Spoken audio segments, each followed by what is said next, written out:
Assalamualaikum warahmatullahi wabarakatuh. Pemirsa dimanapun kalian berada, berjumpa lagi dengan saya. Ya, daripada kita ngelamun, daripada kita ngelamun yang enggak, maka teman-teman pemirsa saya ajak, ayo kita belajar tentang agama Allah, agar kita diberi ilmu, agar kita diberi pemahaman tambahan ilmu tentang agama, jadi bekal untuk kehidupan kita kawan. Mari kita sama-sama belajar tentang ilmu agama, yang kebetulan saat ini saya mengajak diri saya dan mungkin teman-teman atau juga mungkin ada dari sini para pemirsa, ada mungkin teman-teman saya, saudara-saudara saya atau santri-santri saya di Majelis Ta'lim Kendal Soto yang mungkin juga gabung. Saya ucapkan alhamdulillah sebagai wawasan, sebagai tambahan tentang ilmu kita dalam hal agama. Semoga nanti ngaji ini bisa bermanfaat bagi kita semua, bagi keluarga kita semua, khususnya bagi diri kita. Amin Allahumma amin. Sebelum saya mengaji tentang melanjutkan pelajaran kemarin, ya, saya di sini akan jelaskan sedikit bahwa mengaji saya di sini adalah mengenai tarikh Nabi di dalam kitab tarikh Nabi karangan dari Kiai Toha Maksum ini berbahasa Arab dan diterjemahkan di bahasa Jawa. Jawa di sini juga kebetulan adalah Jawa Baikon. Tapi jangan khawatir, nanti saya terjemahkan ke bahasa Indonesia jadi bisa dipahami dan dimengerti oleh kita semuanya kawan.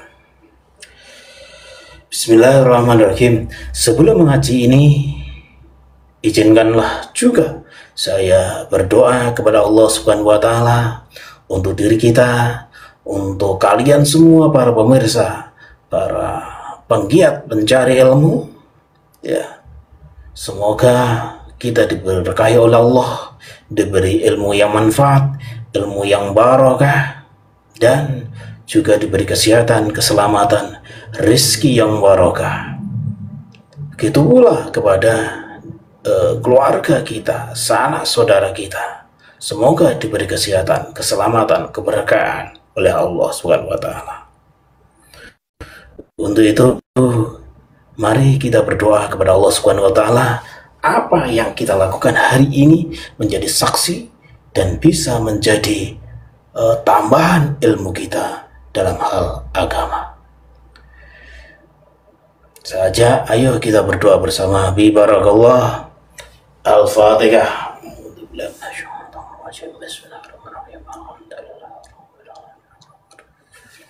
Iyyaka na'budu wa iyyaka nasta'in.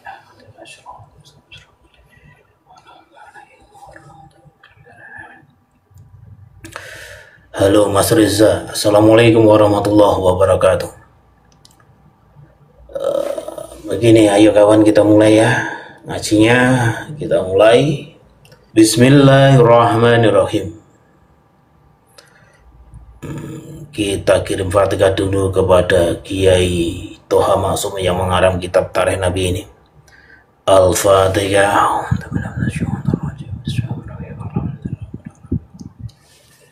Iya, karena butuh ya, karena sendiri sholawat. Pemirsa, kebetulan saat ini hadis yang saya baca adalah hadis kelanjutan yang kemarin, ya, yaitu hadis yang ke-45 dari kitab Tarikh Nabi. Mungkin teman-teman tahu, silakan buka. Ya, saya mulai kawan ya. Hadisnya berbunyi begini. Bismillahirrahmanirrahim. Halahati rijalu hina adha'atil nisa. Ini hadis ini berhubungan tentang wanita. Akan tetapi ini ada kalimat rijalu, berarti laki-laki juga. Hadis ini berhubungan dengan seorang laki-laki dan juga berhubungan dengan seorang perempuan kawan. Saya ulangi. Bismillahirrahmanirrahim. Halahadhi rijalu hina adha'ati nisa. Artinya begini kawan. Halahadhi rijalu, rusai sapa para wong lanang. Halaga rijalu, rusai sapa para wong lanang. Hina ata'ati nisa, nalikane bekti ing para wong wadon. Ya kawan. Halahati rijalu hina ata'ati nisa, rusai para wong lanang nalika bekti ing para wong wadon. Wah, yang merasa lanang ini, yang merasa laki-laki kawan, yang merasa laki-laki.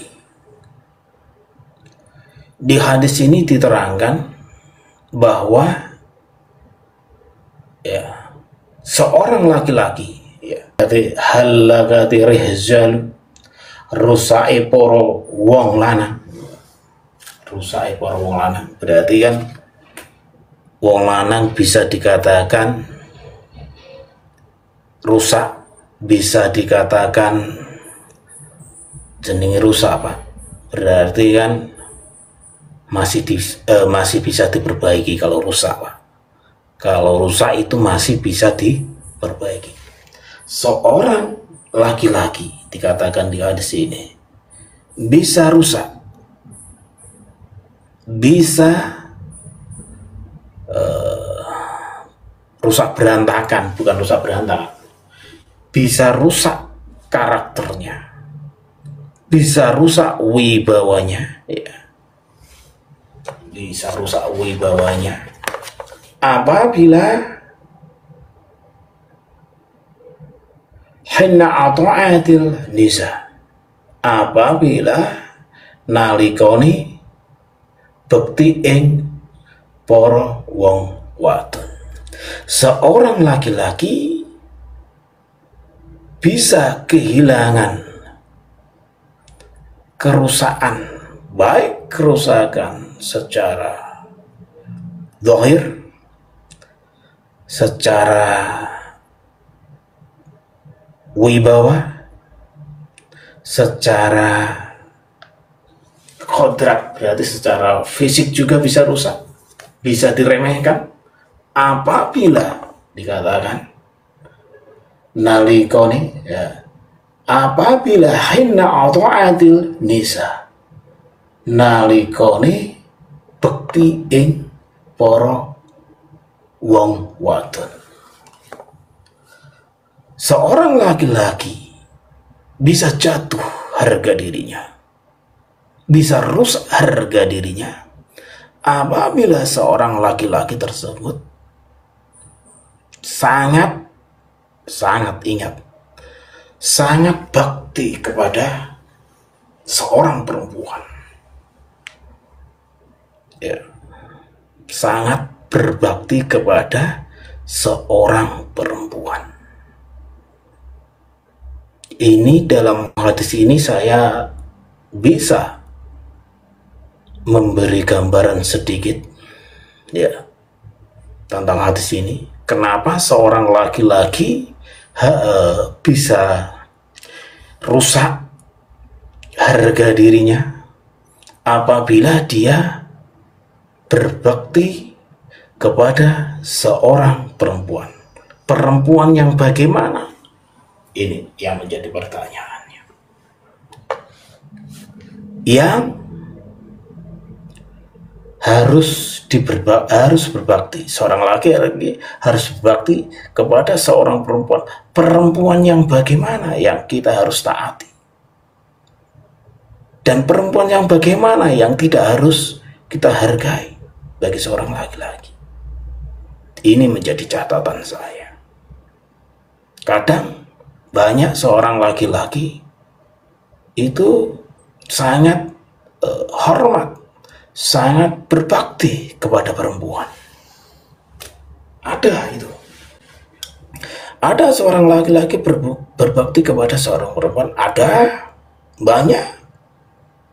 Tapi ada pula seorang laki-laki yang juga menghindari untuk berbakti kepada seorang perempuan. Itu juga banyak. Juga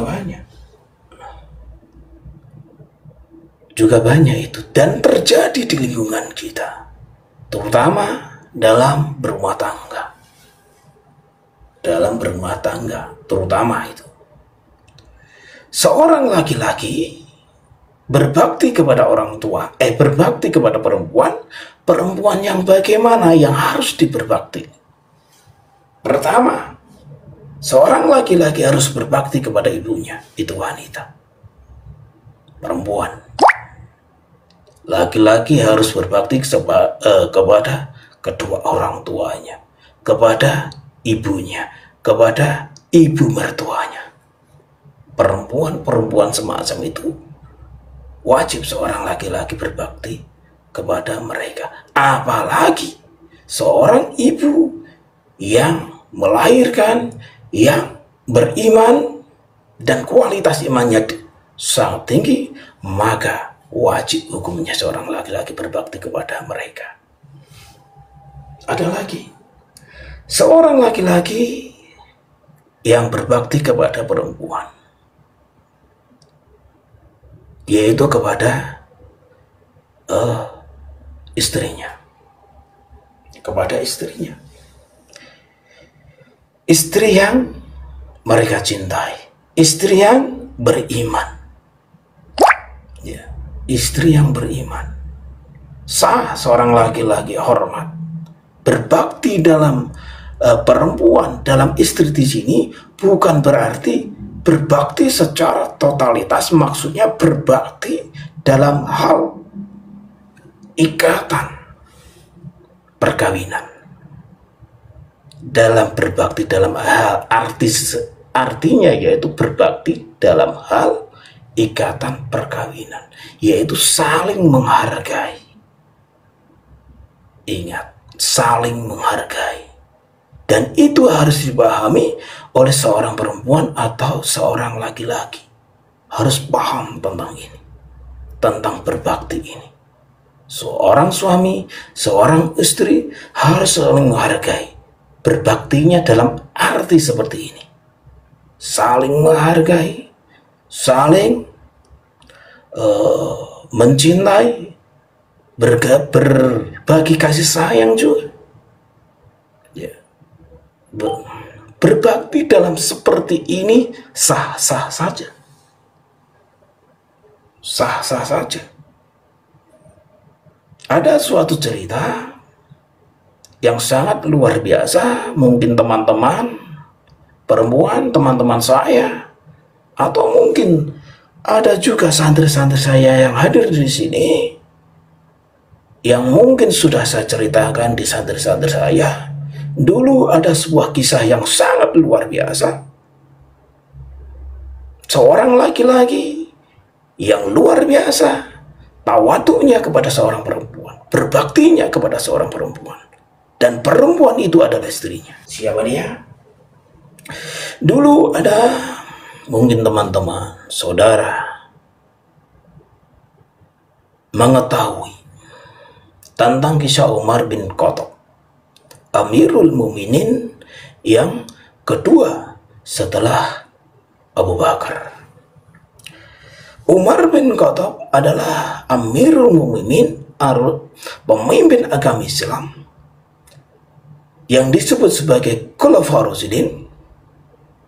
Ini berbaktinya kepada istrinya sangat luar biasa dan menjadi legend, menjadi catatan bagi orang-orang beriman, bagi orang-orang yang saleh.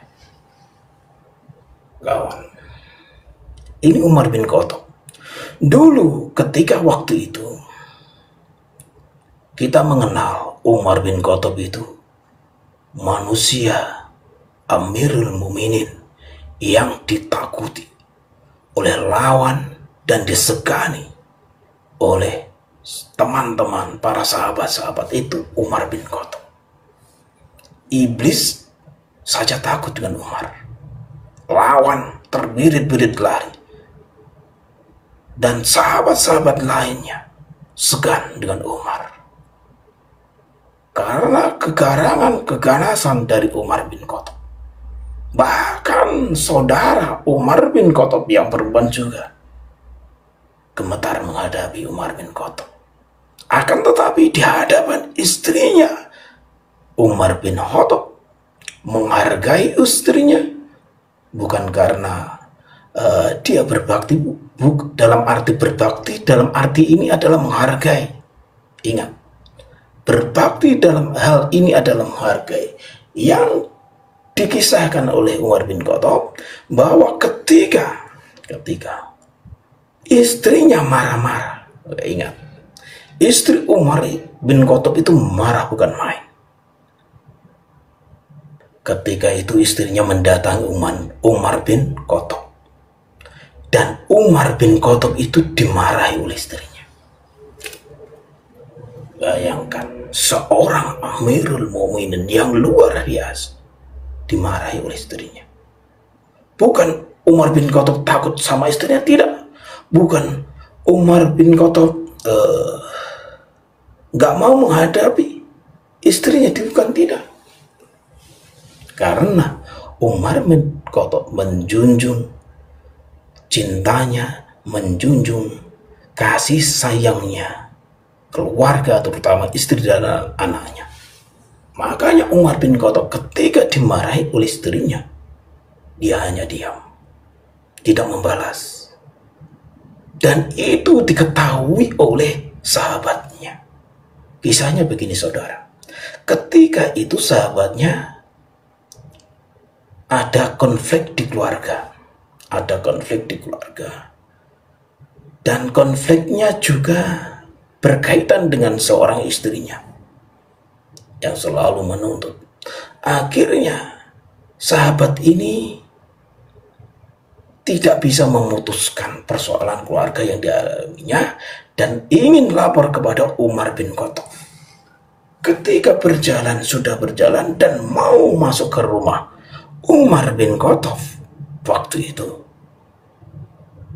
ia melihat bahwa Umar bin Khattab dimarahi istrinya.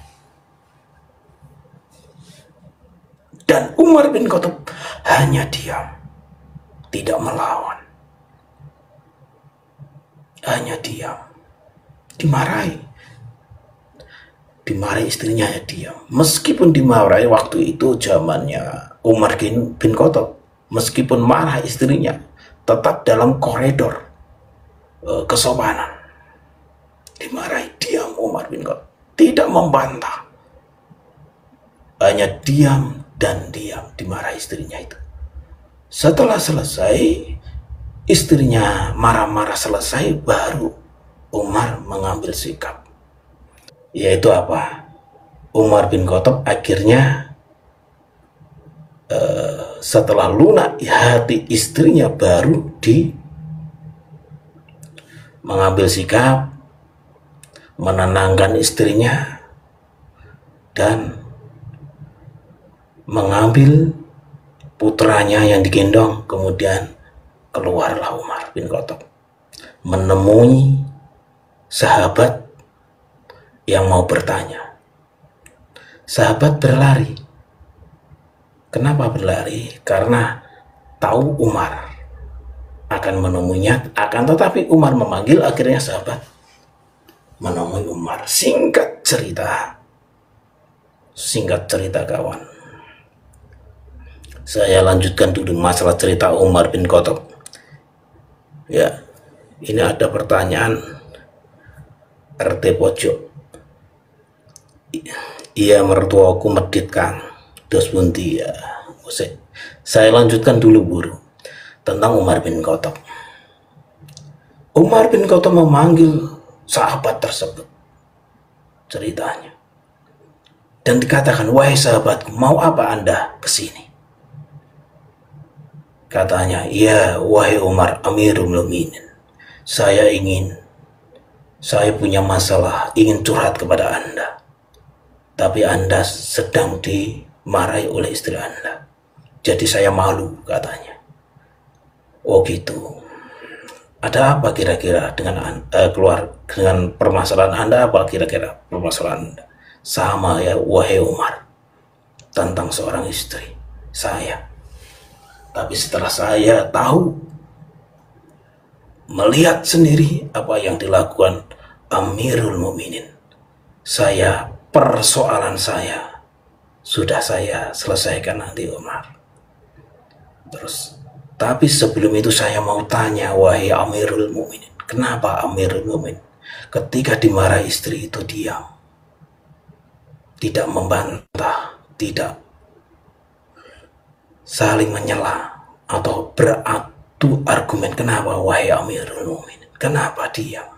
Padahal Amirul Mukminin adalah pemimpin besar, pemimpin kami. Kenapa diam?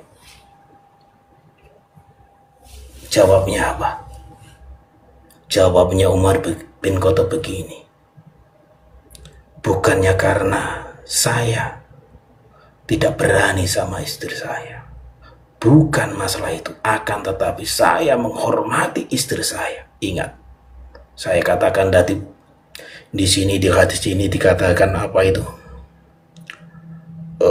Bakti. Bukan berarti saya tidak berbakti kepada istri saya, bukan saya itu. Karena saya menghormati istri saya. Ingat, menghormati istri saya. Karena apa? Istri saya itu melahirkan putra saya, selalu menjaga putra saya. Seandainya saya tadi beradu argumen, lalu bagaimana anak-anak saya? Lalu bagaimana kehidupan kelanjutan putra-putra saya? Sampai disitulah Umar bin Khattab, ya, pola pikirnya jauh. Dengan egonya sebenarnya Umar bin Khattab dari pembicaraan ini bisa adu argumen sama istrinya, bisa, Tapi ego itu ditekan oleh Umar bin Khattab. Untuk apa? Untuk kehidupan putranya ke depan. Katanya, istri saya itu yang melahirkan putra saya, yang menjaga putra saya, yang menyiapkan generasi saya. Disitulah kawan.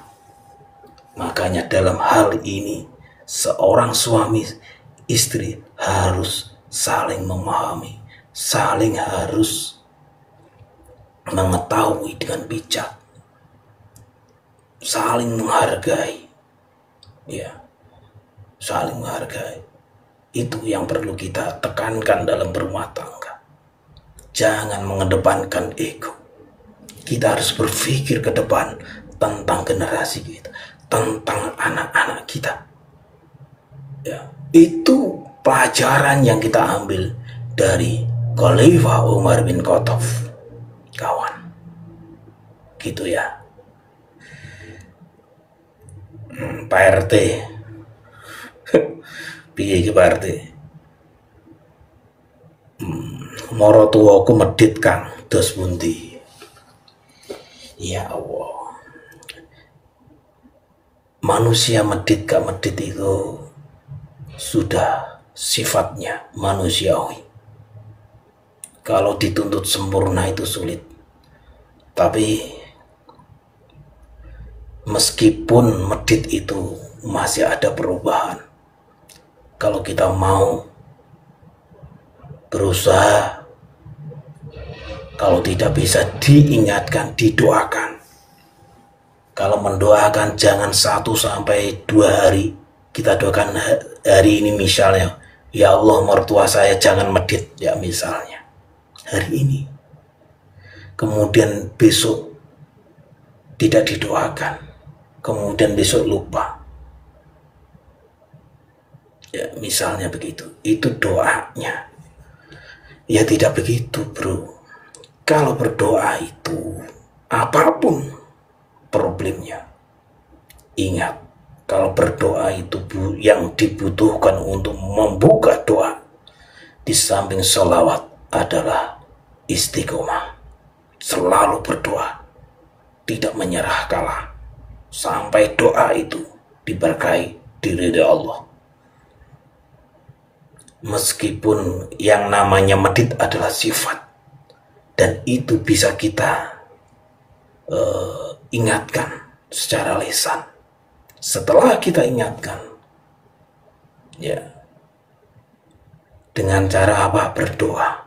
Kalau kita mengingatkan mertua, karena kita memandang mertua ya bro ya, kita harus tawadhu, hormat kepada mertua.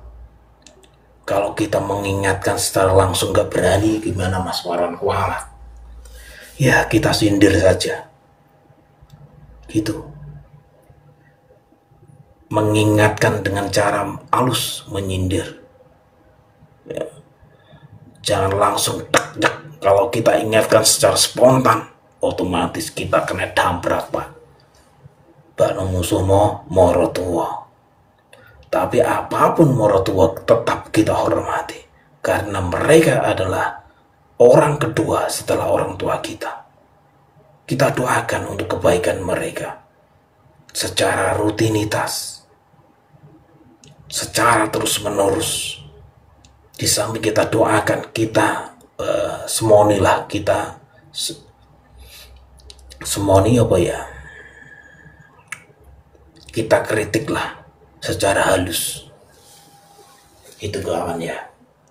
Semoga nanti mertua kalian, ya Pak RT Pojok, semoga saja diberi hati yang terbuka, hilang meditnya, ya. Tinggal loman, syukur-syukur loman karo sampean.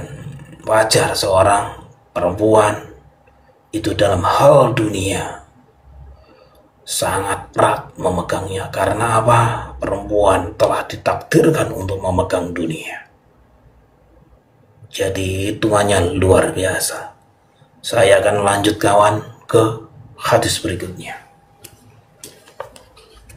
Bismillahirrahmanirrahim. Idza wa'ahda ahaduhum fala yuklif. Artinya nalika janji sopo salah suwijine mongko ora kena nyulayani. Ini persoalan janji, bro. Saya ulangi. Idza wa'ahda nalika janji sopo salah suwijine, idza wa'ahda ahaduhum mongko ora kena falayuhlif nyulayani kawan. Terus saya lanjut lagi ya. Idza wa'ada ahaduhum falayuklif. Nalika janji sapa salah suwijine mongko ora kena nyulayani, Mas Bro. Ini soal perkara omongan, Pak. Omongan ya. Omongan itu kelihatannya mudah dikatakan, ya, akan tetapi sulit untuk dilakukan.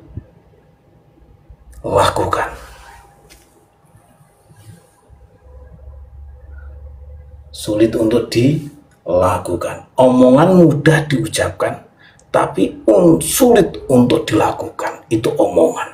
Opo maneh janji, bro. Janji karo omongan beda, bro. Ya, janji karo omongan itu beda jauh. Kalau omongan, ya omongan itu sekali ucap selesai, nggak ada basa-basinya. Sekali ucap selesai, nggak ada basa-basinya. Akan tetapi kalau janji sangat beda. Omongan dan janji itu beda jauh. Kualitasnya, kapasitasnya beda jauh. Janji. Kalau omongan selesai, nggak ada masalah. Kalau manusia sudah berkata janji dan dia mengaku orang beriman, suloyo janji ini, Pak. Wah, gak tepat itu, Pak. Berarti imane dipertanyakan.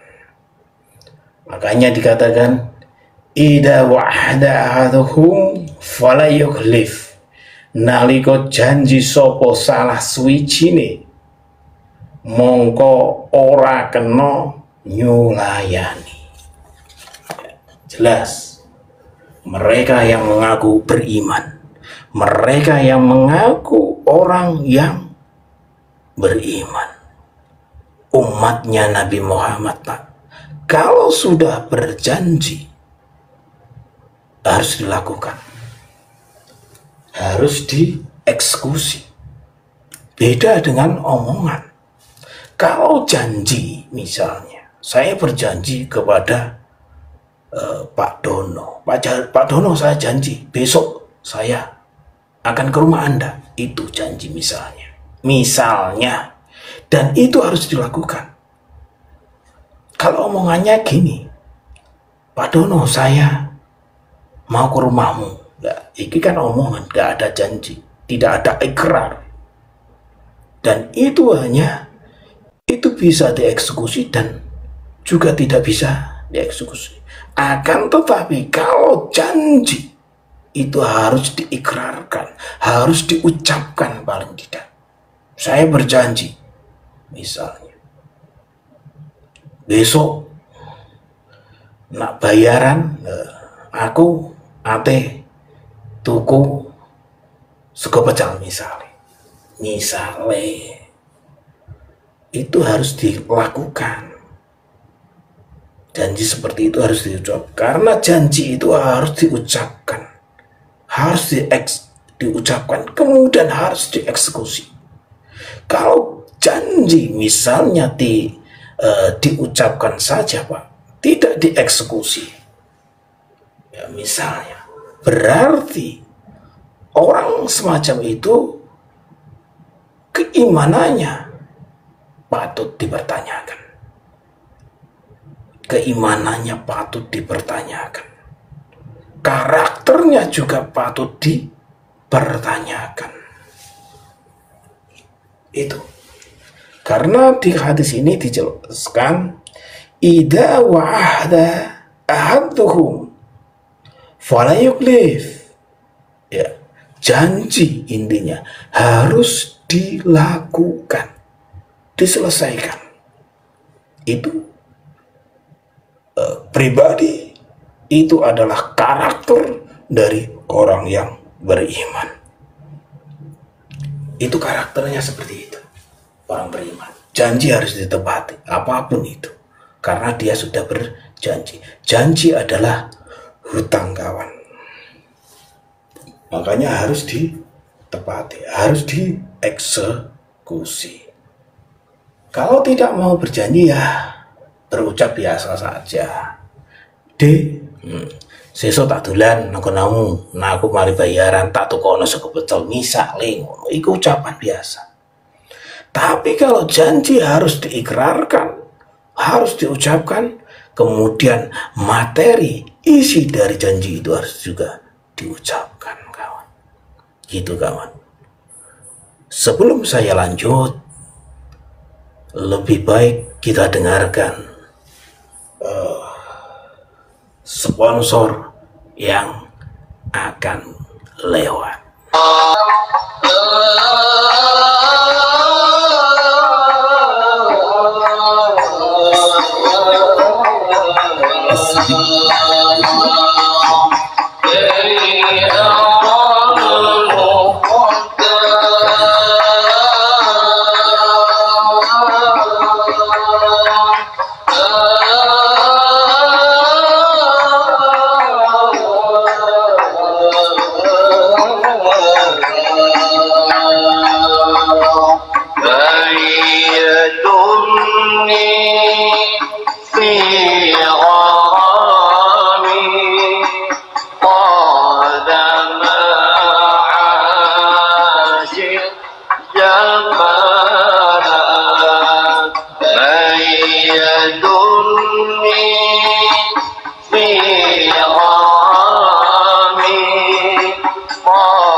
Salam Bangsa diri, sehat selalu, dan semoga Allah memberikan keberkahan kepada bangsa. Amin, Allahumma amin.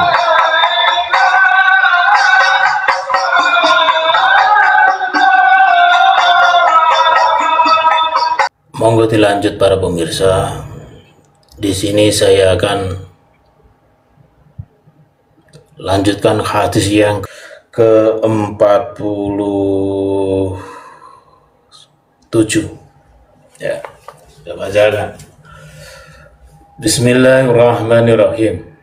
Asli'u dunyakum wa'malu li'akhiratikum ka'annahu tamutuna ada. Saya ulangi. Aslihu dunyakum wa'malu li'akhiratikum ka'annakum tamutuna ada. asliku dunyakum beciko ing dunyamu, wa'malu li akhiratikum lan nglakonono kanggo akhiratmu, kanakum tamutunnya adapun kaya-kaya sira kabeh mati sesuk. Ya. Saya ulangi, asliku dunyakum wa malu li akhiratikum ka'anakum tamutuna ada. Beciko ing dunyamu lan nglakonono kanggo akhiratmu kaya-kaya sira kabeh mati sesuk. Dari hadis ini adalah suatu peringatan, warning bagi kita umat Islam. Ya, ini adalah peringatan, warning dari hadis Nabi yang dicantumkan di hadis ini, asliku dunyakum wa'malu li akhiratikum kanakum tamutuna adab. Beciko ing dunyamu lan nglakonono kanggo akhiratmu kaya-kaya sira kabeh mati sesuk. Maksudnya beciko ing dunyamu, beciko ing dunyamu, berbuatlah baik ketika kamu hidup di dunia. Berbuatlah positif ketika kamu ada di dunia, hidup di dunia. Baik di rumah, di pekerjaan, dengan teman, berbuat baiklah. Berbuatlah baik kamu kepada manusia. Berbuat baiklah kamu di dunia terhadap siapapun. Terus dilanjut di hadis ini, ya, berbuat baiklah kamu di dunia lan nglakonono kanggo akhiratmu, wa malu li akhiratikum lan nglakonono kanggo akhiratmu. Maksudnya lan lakonono kanggo akhirmu. Sing dimaksud nglakoni di sini adalah kita menjalankan perintah Allah, yaitu ibadah. Kalau pagi kita urusan dunia, maka malam juga urusan akhirat.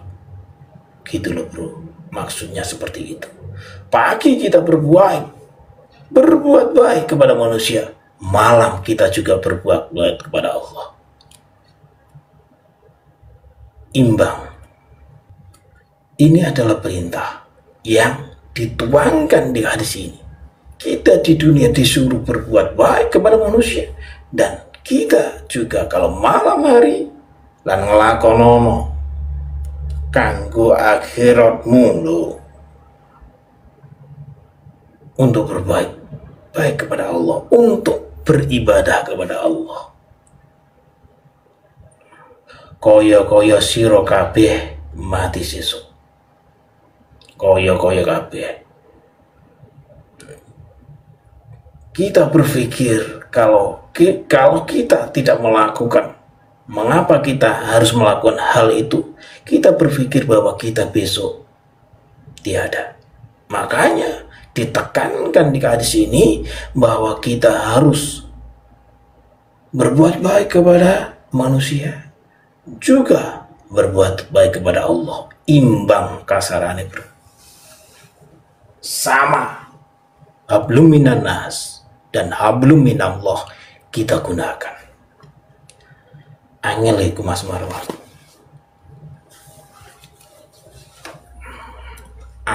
Angel. Nglakoni loro-loro ku lho angel Mas Marwan. Susah.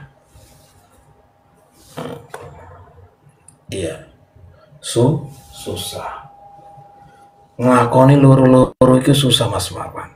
Berbuat baik kepada manusia, berbuat baik kepada Allah, iso-iso kesel aku Mas Mar.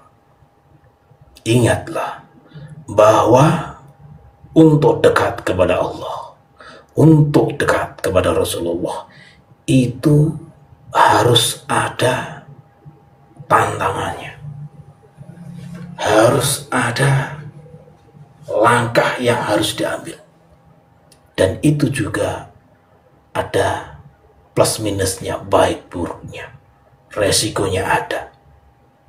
Kalau kita ingin menang, otomatis kita harus berjuang. Kalau kita ingin makan, otomatis kita harus kerja mencari uang dan untuk makan. Begitu pula ya, untuk agama Allah, untuk dekat kepada Allah, kita harus berupaya, berjuang untuk dekat kepada Allah. Ya, tidak bin salah bin tidak. Kalau kita ingin menang kelak di akhirat, kita harus berbuat baik kepada manusia dan berbuat baik kepada agama Allah, kepada Allah. Ini adalah tuntunan dari hadis itu. Itu adalah ajaran yang harus kita tanamkan. Kalau kita kalah, tidak bisa berbuat baik untuk manusia, tidak bisa berbuat baik kepada Allah, berarti target hidup kita tidak ada, tantangan kita tidak ada, monoton, stagnan, tidak ada perubahan kalau hal itu terjadi pada diri kalian. Makanya dalam Islam itu sebenarnya kalau kita ketahui ada targetnya, ada titik finalnya, ada titik finalnya. Makanya kita sebagai umat Islam dituntut untuk berbuat baik, dituntut untuk melakukan hal yang terbaik, karena semua itu akan kembali kepada diri kita, bukan kepada Allah Subhanahu wa Ta'ala, akan tetapi kembali kepada diri kita. Karena apa? Setiap perbuatan, amal perbuatan yang kita lakukan itu ada balasannya. Sebesar biji sawi pun Allah membalasnya. Makanya ayo kita berlomba-lomba berbuat baik kepada manusia dan berbuat baik kepada agama Allah, yaitu beribadah. Untuk berbuat baik itu sulit memang. Makanya kita harus ditantang untuk berbuat baik, menantang nafsu kita, menantang diri kita agar kita tetap konsisten berbuat baik kepada manusia dan berbuat baik kepada Allah Subhanahu wa Ta'ala. Hak Allah itu ada, hak berbuat baik pada manusia itu ada. Maka hasilnya juga begitu. Kita akan kembali pada diri kita kalau kita melakukan hal yang baik. Kawan, lanjut ke hadis berikutnya. Bismillahirrahmanirrahim. Afdhalu a'mali ba'dal iman billah atawadu du illal nas, yang artinya begini kawan. Utama-utamane amal, afdhalul a'mali, utama-utamane amal, ba'dal iman billah, sakwise iman kelawan Gusti Allah, at-tawadudul innan nas, iku at-tawadudul illa nas, demen marang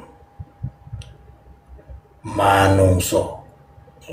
Saya ulangi, afdhalu a'mali ba'da imani billah at-tawadatuhu illan nas, utama-utamane amal sawise iman kelawan Gusti Allah iku demen marang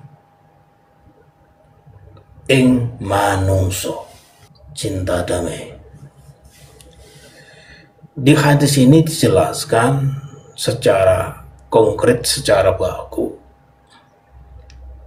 Utama-utamane amal sakwise iman kelawan Gusti Allah, afdhalu a'malih ba'dal iman billah, iku at-taqwa datuduhu ilan nas, temen marang ing manusa.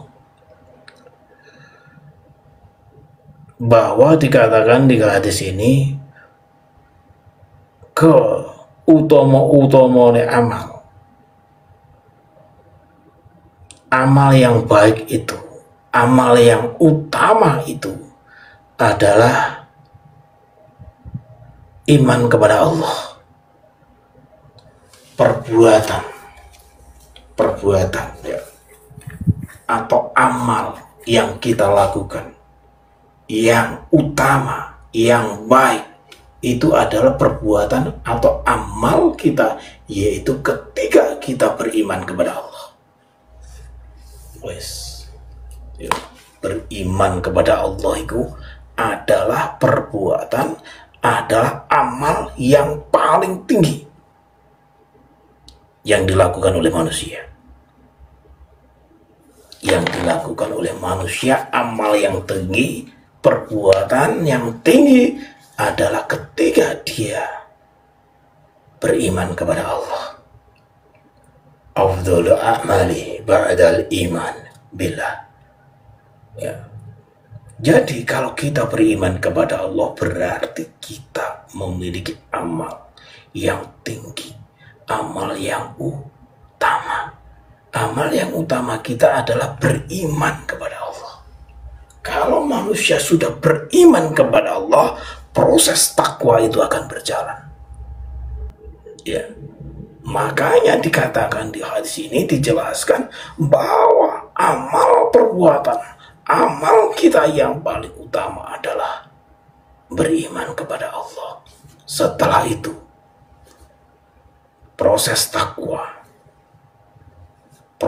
takwa kita kepada Allah akan berjalan. Dalam prosesnya seperti itu.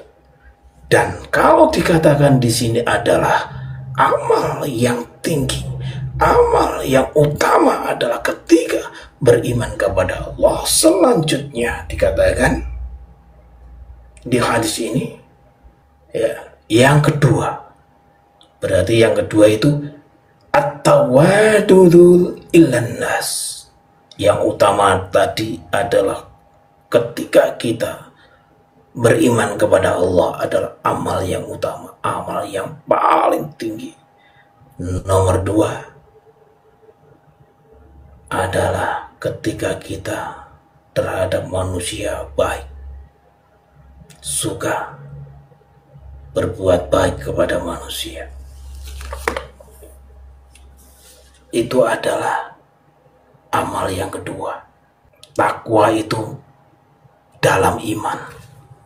Iman dulu baru takwa. Tapi kalau amal itu iman, amal utama itu iman yang utama. Dan amal yang grade kedua, kelas kedua adalah ketika kita berbuat baik kepada manusia.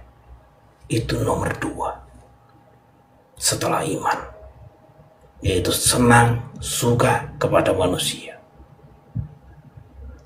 Kita suka pada manusia, pada manusia loh, itu adalah bentuk amal kita yang terbaik kedua setelah iman.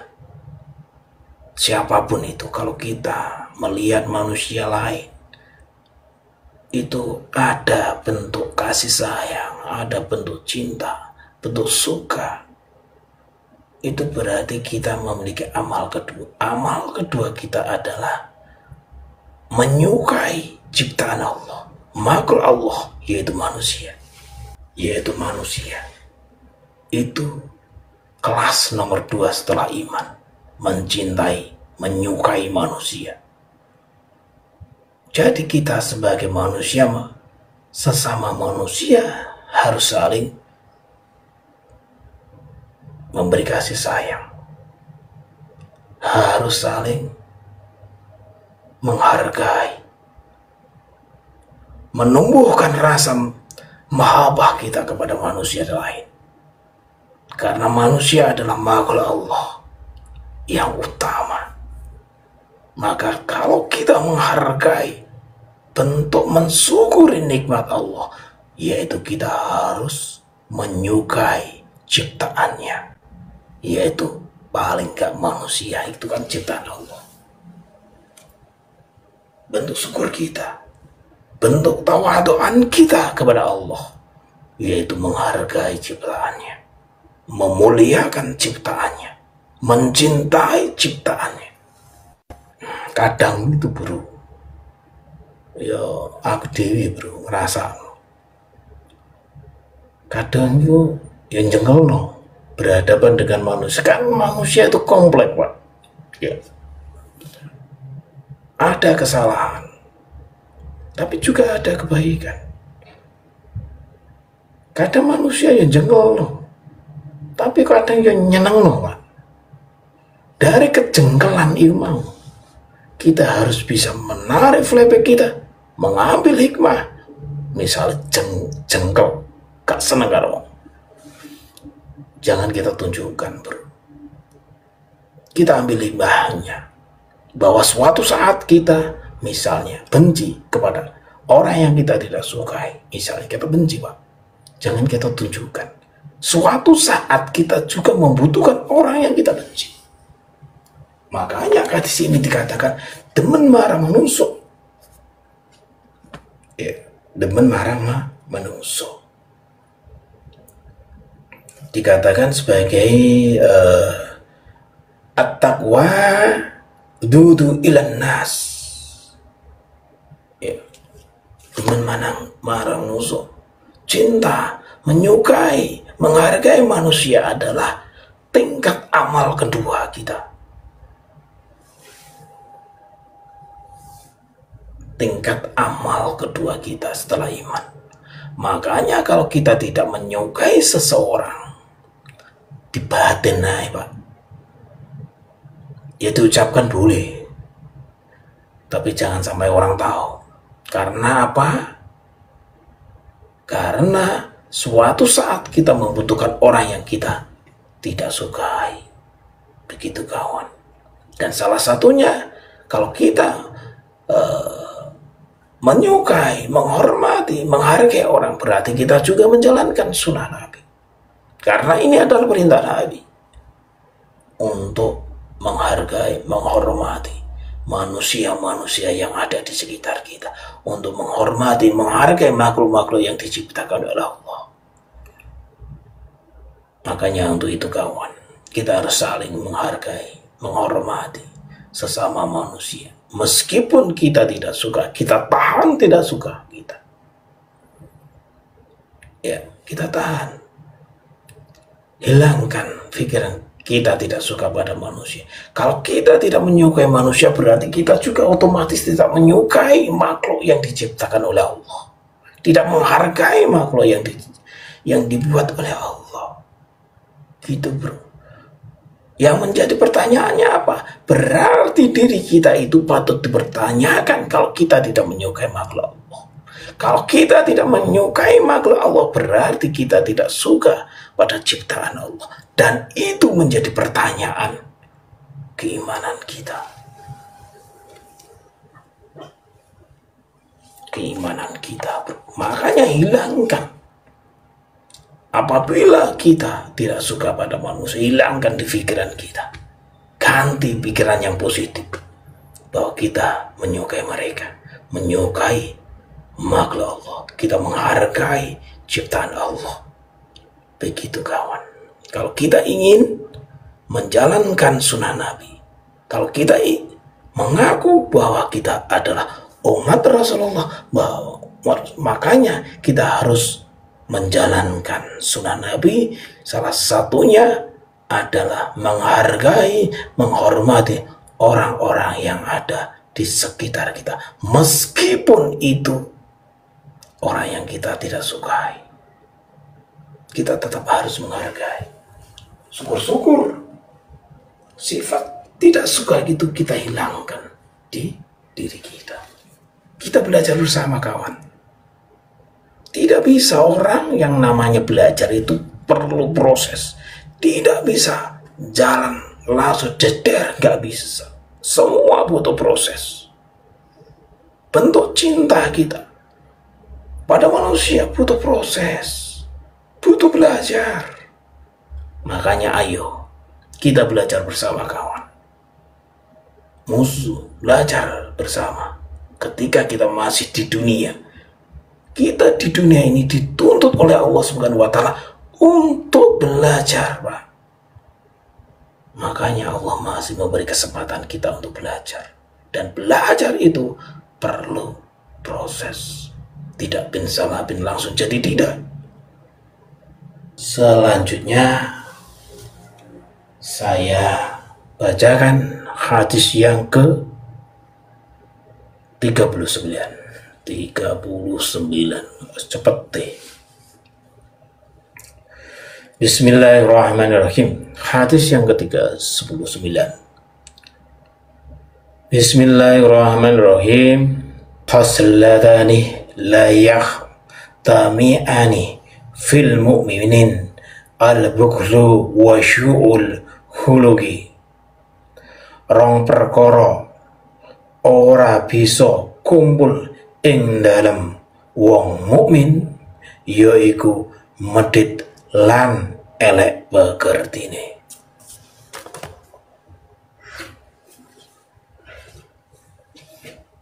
Itu bahasa Jawa, bro.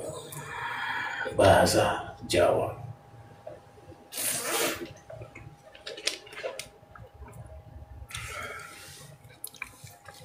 Tak ngombe dhisik.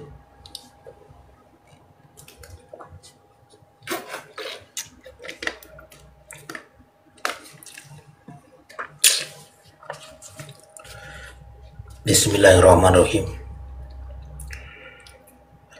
Qasladani la yajtami'ati fil mu'minin al-bukhlu wa syu'ul khuluqi.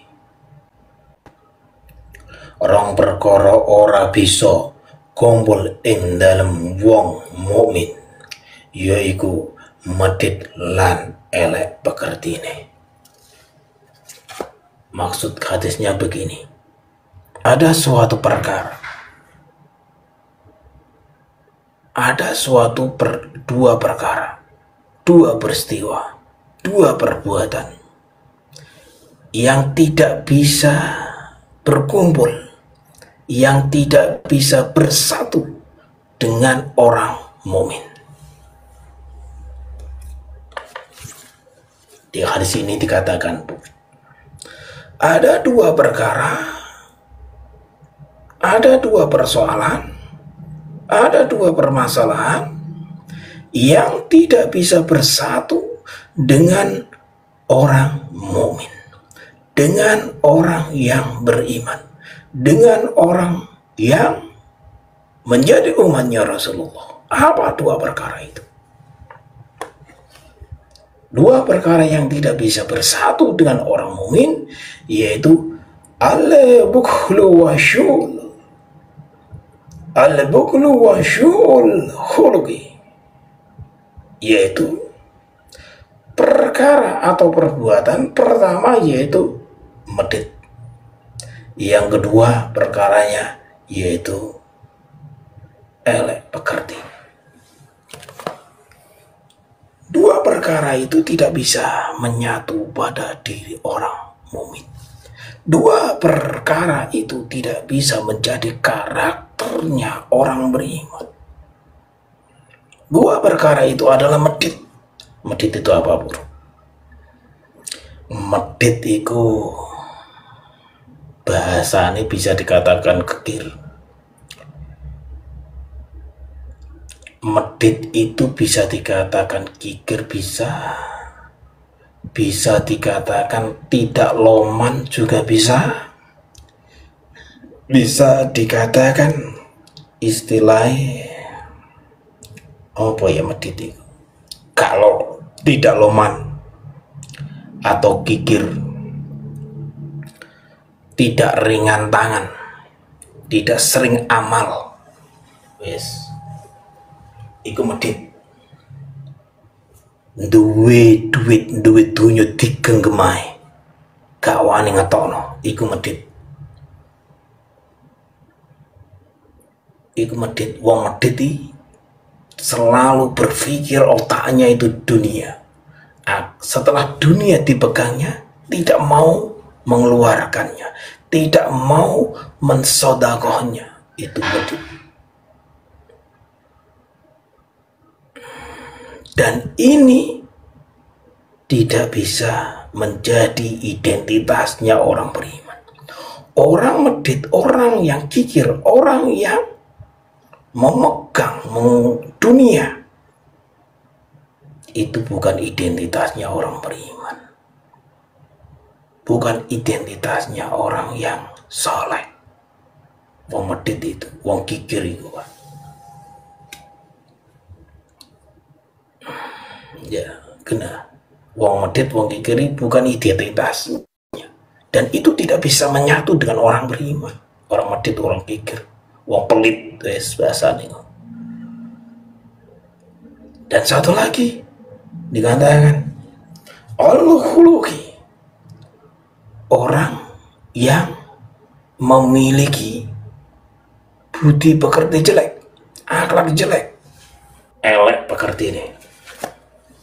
Orang yang memiliki karakter jelek, memiliki budi pekerti jelek, memiliki adab jelek, memiliki omongan yang jelek, akhlak yang jelek, itu juga bukan identitasnya orang muslim. Bukan identitasnya umat Rasulullah. Dan perbuatan yang akhlaknya jelek bukan identitasnya umat Islam. Dan itu tidak bisa menyatu dengan orang Islam. Dua karakter ini tidak bisa digunakan oleh umat Islam, menyatu dengan umat Islam, yaitu pelit, medit, kikir, kemudian memiliki akhlak yang jelek, memiliki tingkah laku yang jelek, memiliki ucapan yang jelek. Bukan identitasnya orang muslim. Yang menyebutkan adalah hadis ini, bro, bukan saya. Saya membaca saja. Ini gambaran khazanah bagi kita, agar kita tahu tentang ilmu-ilmu Allah, agar kita tahu memahami tentang kalam Allah. Salah satunya yaitu hadis Nabi. Kita perlu belajar tentang hadis Nabi. Ya bro, kita perlu belajar tentang hadis Nabi, akhlak Nabi. Makanya Pak, belajar itu penting. Masih ingat yang tidak bisa menyatu dengan diri seorang muslim, yang tidak bisa menyatu pada orang mukmin, muslim, orang Islam, adalah orang yang pelit dan orang yang memiliki akhlak yang jelek. Wes, kena. Sebelum saya akhiri, bro, saya selipi sponsor dulu. Sarang-sarang nggih.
Bismillahirrahmanirrahim. Sebelum saya akhiri, saya bacakan hadis terakhir, ya, satu hadis saja. Sebelumnya saya mohon maaf, setelah ini saya akhiri dan besok kita lanjut lagi hadis-hadis selanjutnya. Sebagai penutup, di sini saya bacakan satu buah hadis yang berbunyi begini, kawan. Bismillahirrahmanirrahim. Kullu makrufin sadaqatin.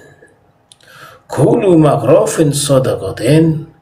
Kullu makrufin sakabehane kebencian. Iku sadaqatin dadi sedekah. Bahwa yang namanya kebaikan, ya, yang namanya perbuatan baik, pikiran yang baik, pikiran yang positif, kemudian diiringkan perbuatan baik, hal-hal yang baik sifatnya, yang kita lakukan secara otomatis itu menjadi sedekah kita. Ini menurut hadis ini. Kullu makrufin sadaqatin. Sakabehane kebencian iku dadi sedekah. Jadi ketika kita melakukan amal kebaikan, secara otomatis kita juga melakukan sedekah. Saat ini pola pikir manusia, pola pikir kita, yang kita ketahui saat ini, bahwa yang namanya sedekah itu berupa materi dan, ya, berupa materi. Itu kalau kita ingin sedekah itu harus menggunakan materi. Itu kebanyakan yang kita pahami saat ini. Makanya di sini perlu kita belajar, perlu yang namanya ilmu. Bahwa perbuatan sedekah selain itu, apabila kita ingin melakukan sedekah tidak bisa menggunakan materi, tapi kita bisa melakukan perbuatan sedekah dengan cara berbuat baik pada sesama manusia. Kita melakukan perbuatan yang positif pada manusia, itu juga sedekah. Contoh kecil,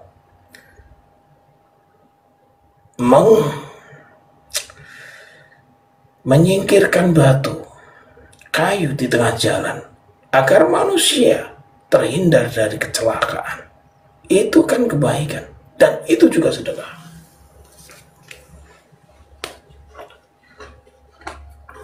Itu sedekah yang kita lakukan tanpa kita sadari.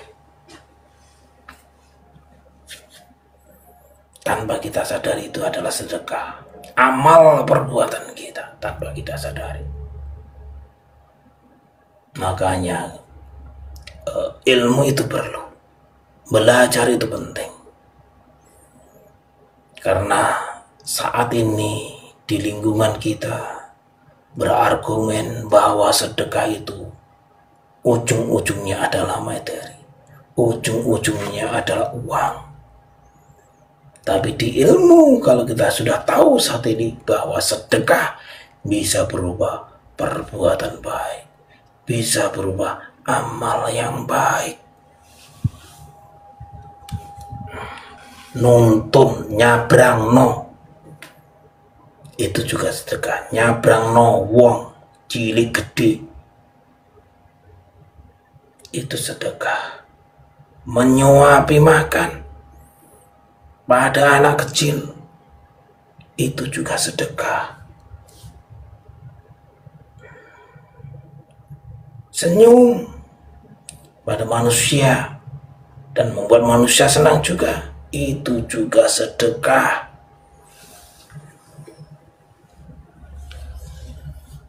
Nah, Islam itu mudah. La ikraha bidin, kalau kita tahu. Mudah. Yang sulit adalah diri kita. Iya enggak? Coba kita gerayangi, kita koreksi diri kita. Yang sulit adalah diri kita. Agama itu mudah sebenarnya. Ditegaskan dalam Al-Quran. La ikraha fiddin, tegas. Agama itu mudah, Pak. Yang sulit diri kita, waktu kita, kesempatan kita. Ya. Itu yang sulit. Makanya jangan mempersulit diri kita kalau ingin berbuat baik.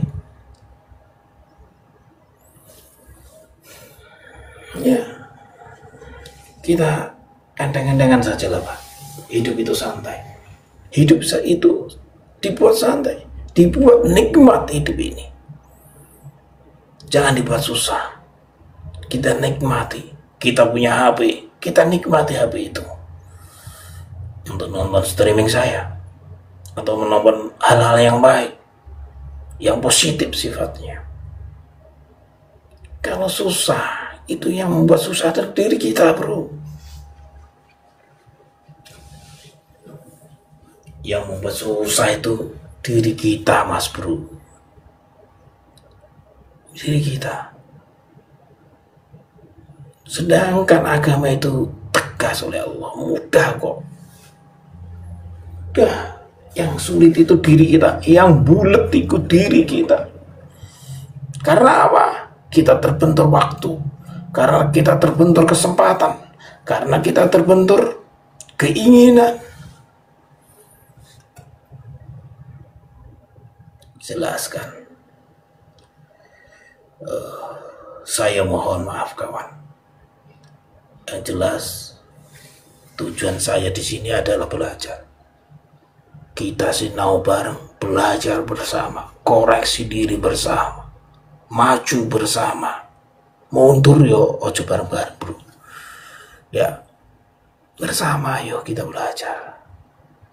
Luangkan waktu kita untuk belajar di malam hari ini, karena siang hari nanti kita bekerja mencari nafkah. Maka luangkan waktu kita malam ini untuk Allah 1 jam atau 2 jam. Setelah itu istirahat, besok bekerja urusan dunia. Hidup ini harus imbang, kata hadis di atas tadi. Saling mengisi, saling imbang.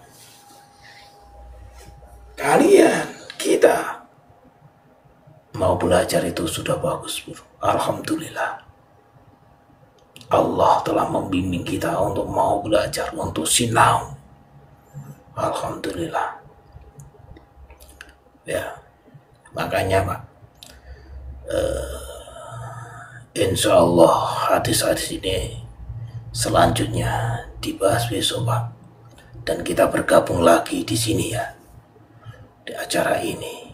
Semoga acara ini membawa berkah, membawa ilmu yang manfaat, dan bisa menjadi saksi kita nanti di akhirat. Amin Allahumma amin.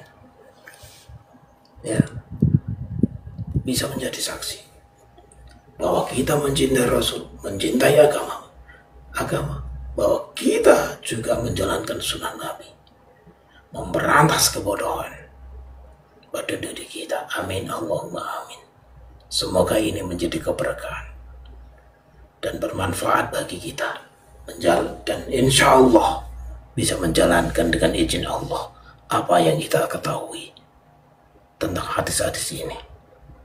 Sekian dari saya. Saya mohon maaf kawanku, tidak bisa saya lanjutkan karena saya manusia biasa dan butuh istirahat. Besok kita lanjut, kawan. Ya, kalau ada kesempatan, ada waktu, insya Allah kita lanjut, kawan. Semoga Allah memberi kesehatan, keberkahan kepada kita, kebahagiaan kepada kita, keselamatan kepada kita, rezeki yang barokah. Sekian dari saya. Mohon maaf lahir batin. Sekian. Allahumma fiq illa min tariq. Wassalamualaikum warahmatullahi wabarakatuh.